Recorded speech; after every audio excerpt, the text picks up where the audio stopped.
आज हम सीखने वाले हैं उत्तल लेंस में सिद्ध करें कि 1/v माइनस 1/u बराबर 1/f, या दूसरे तरह से इसका क्वेश्चन हो, भी हो सकता है कि उत्तल लेंस में का व्यंजक प्राप्त करें 1/v माइनस 1/u बराबर 1/f, यानी इसको इसका दूसरा नाम लेंस सूत्र भी कहा जाता है। लेंस सूत्र भी इसको बोलते हैं, लेंस सूत्र, लेंस सूत्र भी इसको बोला जाता है।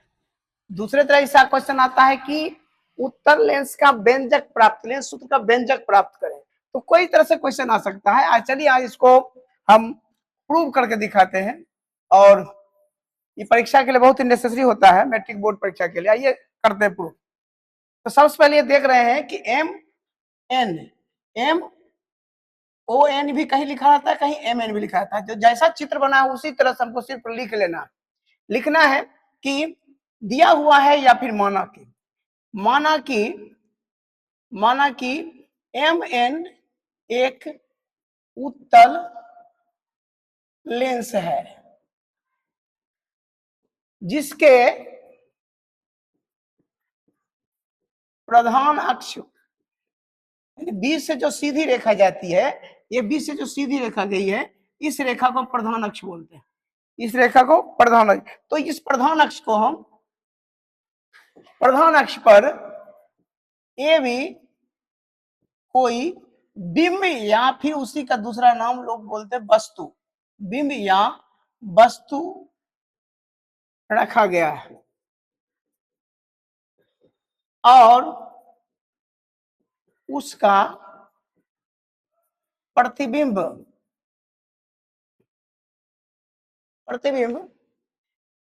A डैश B डैश बनता है। यानी इसको ये देखना है कि जो लिखा हुआ है उसमें जो दिया है उसी बात को हमने लिखा कि MN एक लेंस है जिसके प्रधान अक्ष पर A भी कोई वस्तु रखी हुई है और उसका प्रतिबिंब A डैश B डैश बनता है। दर्पण के पीछे बन रहा है और ये उल्टा बन रहा है नीचे। अब इसको प्रमाणित करने के लिए हम लिखते हैं प्रमाण।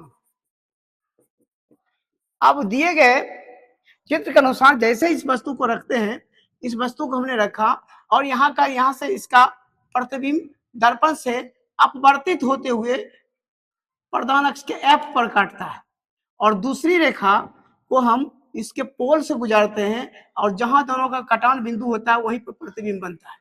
इस तरह से जो आकृति बनती है उस आकृति में देखते हैं कि त्रिभुज A B और O, त्रिभुज A B और O, उधर से आता है A डैश B डैश और O, यानी कि त्रिभुज A B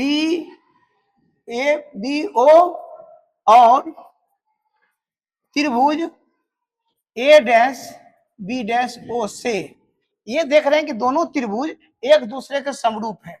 क्यों समरूप है?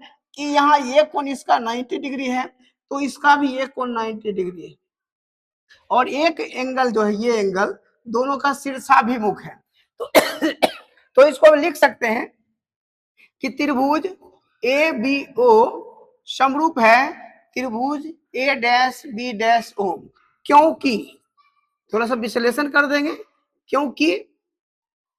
क्योंकि एंगल ABO बराबर एंगल AB डैश O बराबर 90 डिग्री, और साथ में एंगल AOB बराबर angle B dash O A dash शीर्षाभिमुख है, शीर्षाभिमुख।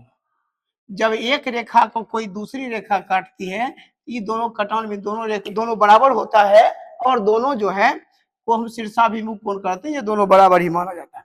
तो ये आपका ये हो गया दोनों बराबर। जब किसी दो त्रिभुज की दो कोण अगर बराबर होता है तो तीसरी अपने आप बराबर हो जाता है, और जब ये तीसरी बराबर हो गया तो ये दो एंगल समरूप के नियम से ये दोनों त्रिभुज हो गए। इसीलिए त्रिभुज ABO समरूप हुए त्रिभुज A dash B dash O। जब त्रिभुज समरूप होता है उसकी भुजाएं जो होती है अनुपातिक होती है, यानी लंब बटे लंब, आधार बटे आधार और कर्ण बटे कर्ण। तो भुजाएं अनुपातिक होगी, इसीलिए यहाँ लिखेंगे ए बी यानी बड़ा त्रिभुज इधर वाले, एक त्रिभुज ये है, इस त्रिभुज का लंब और दूसरे त्रिभुज का लंब, ये दोनों अनुपातिक होगा। तो ए बी बटे ए डैश बटे बी डैश, और आधार जो हो जाएगा यहाँ पर, इसका आधार हो गया यहाँ बी ओ बटे दूसरा हो जाएगा बी डैश हो। अब यहाँ क्या देखते हैं, बी ओ जो हो गया यहाँ से आता है कि वस्तु की दूरी हुई, वस्तु की दूरी हम u से दर्शाते हैं, यानी इसको माइनस u लिख सकते हैं। और ओ बी डैश ओ जो हो गया प्रतिबिंब की दूरी हो गई, और प्रतिबिंब की दूरी हम v से दर्शाते हैं, और उसको हम प्लस में लिखेंगे क्योंकि दर्पण के पीछे है, यानी v हो गया। इस तरह से समीकरण 1 हमको मिला। अब दूसरा समीकरण देखते हैं। दूसरा देखते हैं तो एक इस लाइन को हम यहाँ खींच सकते हैं 20 से लेते हुए, और जो कि हम ए बी के बराबर होगा। अब ये देख रहे हैं कि फिर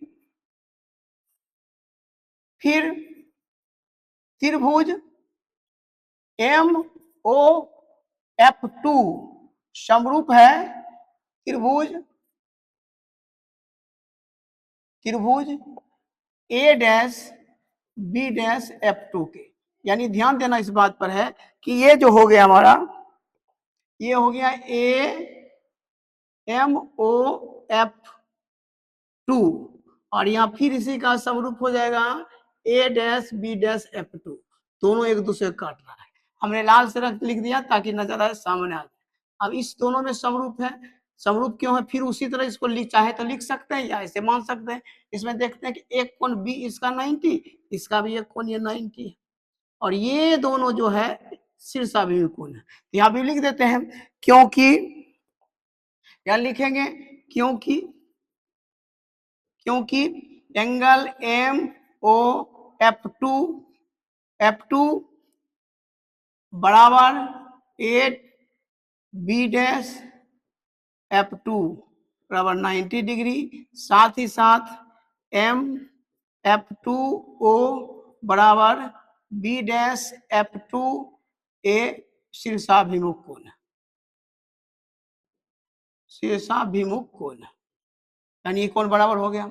अब ये देखते हैं कि, अब ये देख रहे हैं हम कि जब बराबर होगा तो भुजाएं क्या होगी, अनुपातिक होगी।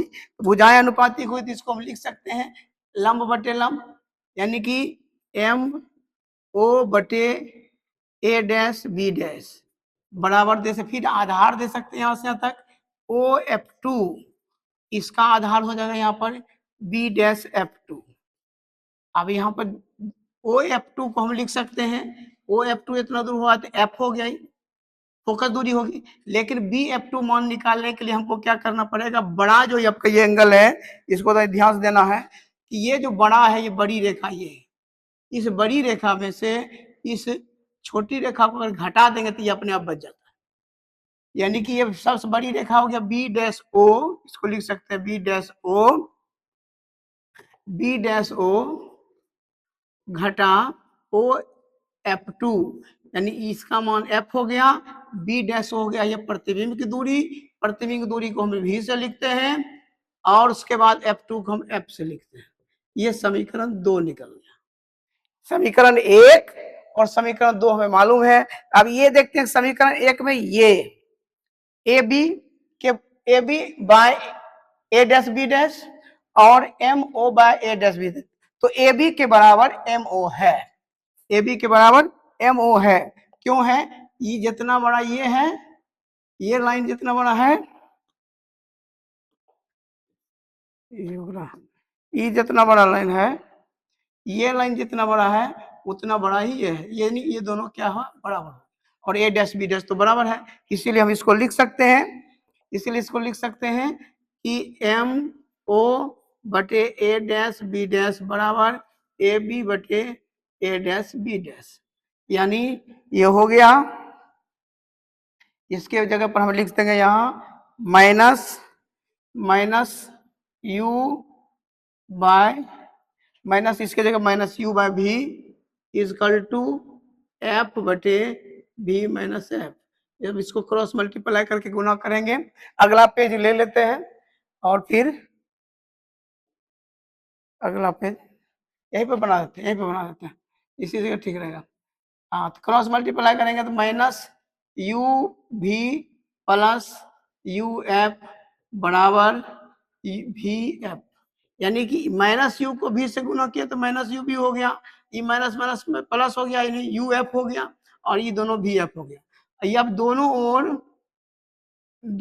ओर यू भी एफ से भाग देने पर, दोनों ओर भाग देंगे, यानी इसको माइनस यू भी को भाग देंगे यू भी एफ प्लस यू एफ को भाग देंगे यू भी एफ से, और इसको भी भाग देंगे भी बाय एफ से है, इसको भी यू भी एफ से। यू भी कट गया तो इसका माइनस 1/f बचा, इसका यू एफ कट गया 1/v बचा, और यू भी एफ कट गया 1/u बचा। अब सबको एक तरफ कर लेंगे, इस यू भी वाला इधर चला जाएगा, ये उधर चला जाएगा, यानी अब हमको बच जाएगा कि, यानी बच जाएगा हमें अगर भी इसको 1/f को दूसरी तरफ ले जाएंगे तो वो प्लस में आ जाएगा, और भी को अपनी तरफ रखेंगे 1/u की इधर लाएंगे तो वो भी माइनस में आ जाएगा, यानी 1/u। ये प्रूव हो गया मेरा लेंस सूत्र। इसी को हम लेंस सूत्र बोलते हैं, इसी को लेंस सूत्र का व्यंजक प्राप्त करना कहते हैं। इसमें करना कुछ नहीं है, सिर्फ ये ध्यान देना है कि दो फिगर बनाने के बाद एक बार फिर से समझ लेते हैं इसको, और तब आसानी रहेगा। फिर से एक बार देखते हैं हमने क्या किया है। हमने इसमें कुछ नहीं किया है, सिर्फ दो त्रिभुजों को समरूप करते हुए भुजाएं का अनुपातिक कर दिया। एक त्रिभुज हमारा ये हुआ, उसी का समरूप त्रिभुज हमारा ये हो गया। अब इसमें इतना बटे ए बी बटे ए डैश किए, और ये पूरा बटे ये पूरा किए। दूसरी ओर हमने क्या किया, फिर एम ओ और एम ये त्रिभुज लिया MOF2 और बी डैश ए डैश F2 को दोनों को समरूप किया, दोनों को बटा करके बाद में यू भी एफ से दोनों तरफ भाग देने के बाद हमको लेंस सूत्र का व्यंजक मिल जाता है। इस तरह से हम उत्तर लेंस का व्यंजक प्राप्त कर सकते हैं, और इसको अच्छी तरह से परीक्षा में अच्छे नंबर ला सकते हैं। धन्यवाद।